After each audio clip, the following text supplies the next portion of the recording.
Marxist പാർട്ടിയുടെ ഇന്നത്തെ പോക്കിൽ വിയോജിപ്പുള്ള ആരൊക്കെയാണോ ഉള്ളത് അവരെ ഞങ്ങൾ ഭാരതീയ ജനതാ പാർട്ടി സഹർഷം സ്വാഗതം ചെയ്യുന്നു.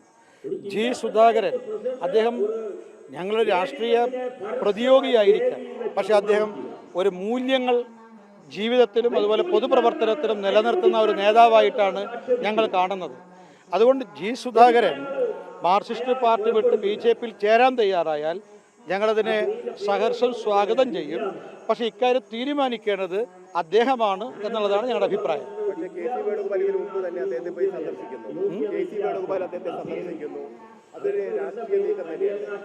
അല്ല, അതിനെക്കുറിച്ച് എനിക്കറിയില്ല. KC വേണുഗോപാൽ എന്തടിസ്ഥാനത്തിലാണ് ജി സുധാകരനെ സന്ദർശിച്ചത് എന്ന് ഞങ്ങൾക്കറിയില്ല. പക്ഷേ മാർക്സിസ്റ്റ് പാർട്ടിയിൽ നിന്ന് നല്ല മൂല്യങ്ങളുള്ള നേതാക്കന്മാർ ഇപ്പം ഭാരതീയ ജനതാ പാർട്ടിയിലേക്കാണ് വരുന്നത്.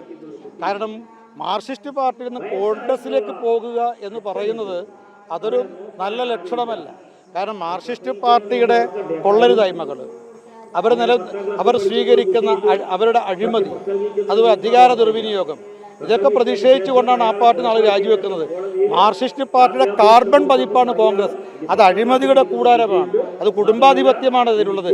മാർക്സിസ്റ്റ് പാർട്ടിയും കോൺഗ്രസും തമ്മിൽ മൗലികമായി യാതൊരു വ്യത്യാസവുമില്ല. അവിടെ മാർക്സിസ്റ്റ് പാർട്ടിയുടെ വിയോജിപ്പുള്ള നേതാക്കന്മാർക്ക് കടന്നു വരാൻ പ്രവർത്തിക്കാൻ പറ്റിയ ഏക രാഷ്ട്രീയ പാർട്ടി നരേന്ദ്രമോദി നേതൃത്വം നൽകുന്ന ഭാരതീയ ജനതാ പാർട്ടിയാണ്.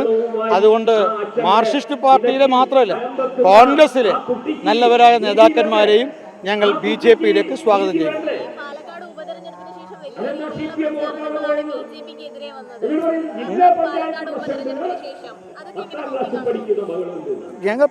ഞങ്ങൾ ഉപതെരഞ്ഞെടുപ്പിൽ BJP-ക്ക് വലിയ പോറലൊന്നും ഏറ്റിട്ടില്ല. ഞങ്ങൾ കേരളക്കരയിൽ വോട്ട് വർദ്ധിപ്പിച്ചു. ഞങ്ങൾ വയനാട്ടിലെ മാർക്സിസ്റ്റ് പാർട്ടിക്ക് ഇടതുമുന്നണിക്ക് 75,000 വോട്ട് കുറഞ്ഞപ്പോൾ BJP കുറഞ്ഞ വളരെ ചെറിയ വോട്ടാണ്. ലോക്സഭാ തെരഞ്ഞെടുപ്പിനെ അപേക്ഷിച്ച് പാലക്കാട് കുറഞ്ഞ വോട്ടുകളാണ് ഞങ്ങൾക്ക് നഷ്ടപ്പെട്ടിട്ടുള്ളത്. അതുകൊണ്ട് BJP ഇവിടെ സ്റ്റാറ്റസ് കോ മെയിൻറ്റെയിൻ ചെയ്തു എന്നതിനപ്പുറത്ത് ഈ ഉപതെരഞ്ഞെടുപ്പിൽ ഒന്നും സംഭവിച്ചിട്ടില്ല. കേരളത്തിലെ രാഷ്ട്രീയം നമ്മുടെ കഴിഞ്ഞ ലോക്സഭാ തെരഞ്ഞെടുപ്പിൽ അത് തൃശ്ശൂരിൻ്റെ രാഷ്ട്രീയം, ആ തൃശ്ശൂർ ഉണ്ടായിട്ടുള്ള രാഷ്ട്രീയം, കേരളത്തിൽ ആകമാനമുള്ള രാഷ്ട്രീയ മാറ്റം ഇന്നും നിലനിൽക്കുന്നുണ്ട്. അത് BJP-ക്കും NDA-ക്കും അനുകൂലമായിട്ടുള്ള രാഷ്ട്രീയമാണ് കേരളത്തിൽ നിലനിൽക്കുന്നത്. അത് പൂർവാധികം ശക്തിയായി മുന്നോട്ട് പോകുന്നു.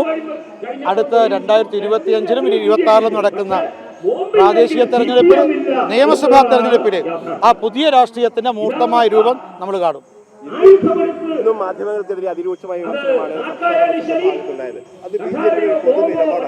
അല്ല, ഞങ്ങളെ സംബന്ധിച്ചിട്ട് മാധ്യമങ്ങൾ ശത്രുക്കളൊന്നുമല്ല. പക്ഷേ മാധ്യമങ്ങളും സത്യസന്ധമായി നിഷ്പക്ഷമായിട്ട് റിപ്പോർട്ടിംഗ് നടക്കാൻ തയ്യാറാകണം. അതിനെതിരായി വരുന്ന സമയത്താണ് ചില പ്രതിഷേധങ്ങൾ ഉണ്ടാകുന്നത്.